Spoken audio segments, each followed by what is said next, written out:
আমাদের নোট ছাপানোর কারখানা নেই, মহার্ঘ ভাতার আন্দোলনকারীদের বার্তা মানুষের। লক্ষ্মীবারে সরকারি মঞ্চে দাঁড়িয়েই মুখ্যমন্ত্রী মমতা বন্দ্যোপাধ্যায় ঘোষণা করেছেন, আগামী নতুন বছরের প্রথম মাস থেকেই রাজ্যের সরকারি কর্মচারীরা অতিরিক্ত 4% হারে মহার্ঘ ভাতা পাবেন। অর্থাৎ তারা মোট 10% হারে এই ভাতা পাবেন। কিন্তু মুখ্যমন্ত্রীর এই ঘোষণায় খুশি হয়নি মহার্ঘ ভাতা নিয়ে আন্দোলন করা রাজ্যের সরকারি কর্মচারীদের একাংশ। এদিন অর্থাৎ শুক্রবার তাঁদেরই নিশানা বানালেন পশ্চিমবঙ্গ সরকারি কর্মচারী ফেডারেশনের চেয়ারম্যান তথা রাজ্যের মন্ত্রী মানস ভূঁইয়া।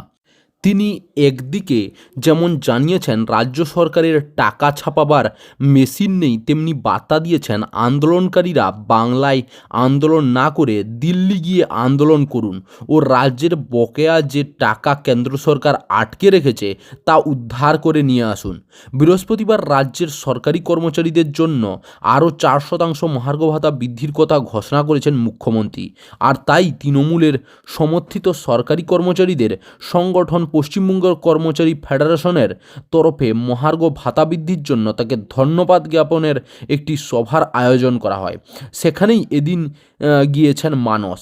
মুখ্যমন্ত্রীর ঘোষণার পর স্বাভাবিকভাবেই খুশি ফেডারেশন, কিন্তু শুক্রবার সকাল থেকেই নবান্নের বাস স্ট্যান্ডে বিক্ষোভ দেখাচ্ছেন সংগ্রামী যৌথ মঞ্চের প্রতিনিধিরা।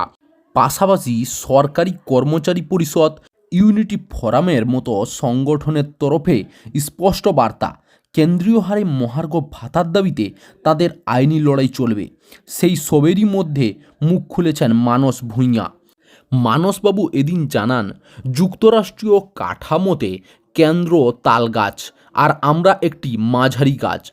রাজ্য সাধ্যমতো করেছে, কেন্দ্রের কাছে রিজার্ভ ব্যাংক রয়েছে, কেন্দ্রীয় অর্থমন্ত্রী রয়েছে, ইচ্ছে হলেই নোট ছাপিয়ে ফেলে। আমাদের নোট ছাপানোর কারখানা নেই। তাছাড়া মহার্ঘ ভাতা ঐচ্ছিক, বাধ্যতামূলক নয়।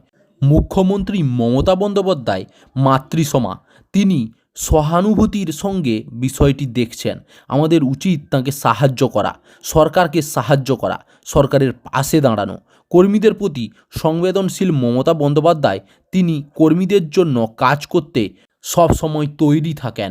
সংগ্রামী যৌথ মঞ্চের নেতৃত্ব, এখানে আন্দোলন না করে দিল্লিতে গিয়ে আন্দোলন করুন। কেন্দ্র যে 1,15,000 কোটি টাকার বঞ্চনা করে রেখেছে, সেই অর্থ আদায়ের জন্য দিল্লিতে গিয়ে তাঁবু টাঙিয়ে টাকাটা দাবি করেন, তাহলে আমরা খুশি হব। ঝড়ঝঞ্ঝা থেকে শুরু করে, চাকরি বাকরি থেকে শুরু করে, নিয়োগ থেকে শুরু করে, ব্যবসা বাণিজ্য থেকে শুরু করে, দেশ বিদেশ, রাজ্য, জেলা এবং আপনার শহরের খবর সবার আগে পেতে অবশ্যই আমাদের চ্যানেল nb.com-কে সাবস্ক্রাইব করে পাশে থাকা বেল আইকনটা ক্লিক করে অল নোটিফিকেশান অন করে রাখুন। জয় হিন্দ, জয় ভারত।